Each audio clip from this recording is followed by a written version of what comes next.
A train is pulling away from the station. A man looks down and realizes his sandal has fallen onto the platform below. The train is already moving. He can't get it back. What he does next will define who he is. Most of us would feel frustrated, angry even. We'd curse our luck. But this man, he took off his other sandal and threw it down to join the first one. Today, I want to share why the stories we choose to study can completely transform how we face our darkest moments.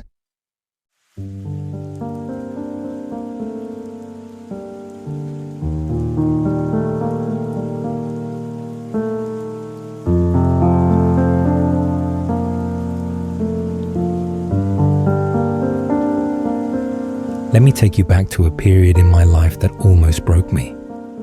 There was a year, maybe you've had one like this, where nothing seemed to work.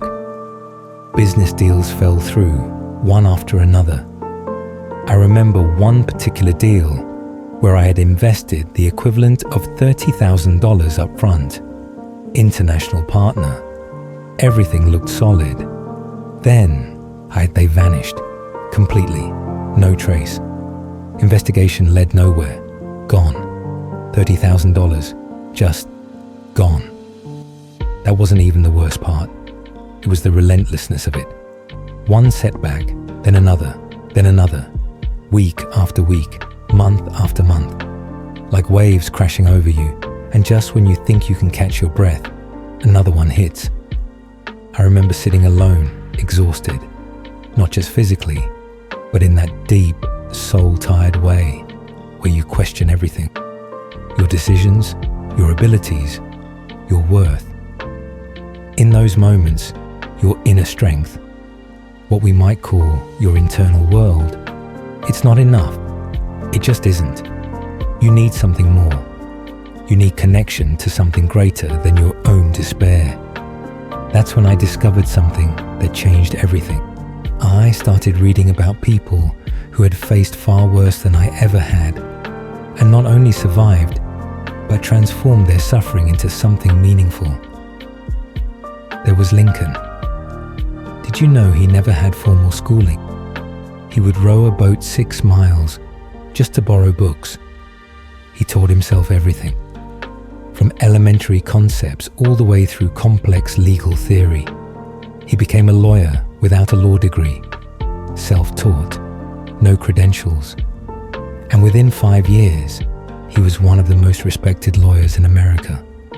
9 out of 10 cases, victory, often defending those who had no other voice. But here's what struck me most. His personal life was incredibly challenging. His wife, let's just say she made things difficult.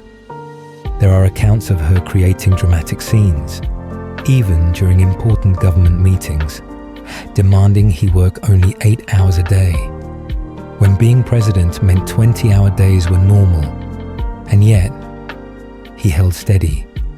He unified a broken nation. He was re-elected with an overwhelming mandate. Or think about that man on the train I mentioned earlier. When his sandal fell, his immediate thought wasn't, what did I lose?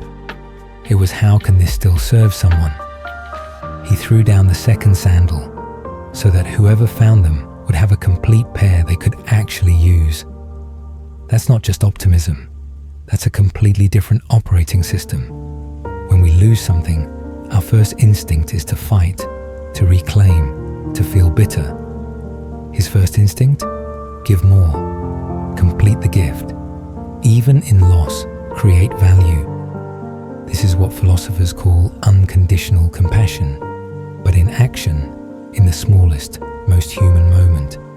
Your inner world can only be healthy when it's connected to the outer world in the right way, but not just any outer world. You have to choose carefully. The stories you consume, the examples you study, the voices you let into your mind, they shape everything. When I was at my lowest, I didn't need more business advice. I didn't need strategies or tactics. I needed inspiration. I needed to see that others had walked through fire and emerged transformed. Every time I felt crushed by failure, I would return to these stories. Edison, great leaders throughout history, philosophers who faced exile, teachers who persisted despite opposition, and something shifted. I stopped seeing my losses as final. I started seeing them as part of a longer story, one I was still writing. But here's the key. You can't just read these stories passively. You have to extract the principles, the actual applicable wisdom. It's better to read 3 chapters deeply and apply 3 insights than to read 10 chapters and apply nothing. This is about transformation, not consumption. I want you to imagine something with me. Imagine you're a leader of a team, a family, a community, whatever your sphere is. The great generals of the past didn't have business schools. They didn't have management consultants, but they knew how to inspire people in the most dire circumstances. Outnumbered, under-resourced, facing impossible odds, and they still found ways to bring out the best in their people. How? Through stories, through examples, through showing what's possible.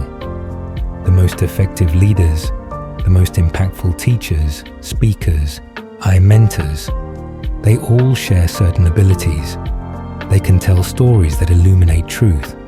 They can analyze problems with unusual depth. And they can ask questions that make you see things differently. Notice, the power isn't in having all the answers. It's in connecting people to timeless principles through narrative and inquiry.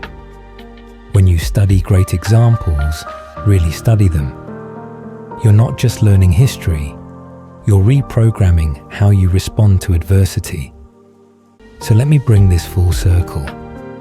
That year when everything fell apart, when I lost that money, when deals collapsed, when I felt completely defeated, those stories of people who persevered through worse, they became my lifeline. Not because they made my problems disappear, but because they showed me that the quality of your response matters more than the circumstances you face. Your internal world is only as strong as the external sources you connect it to.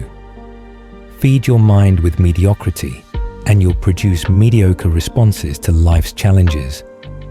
Feed your mind with greatness, with examples of courage, resilience, wisdom, compassion, and something in you rises to meet that standard.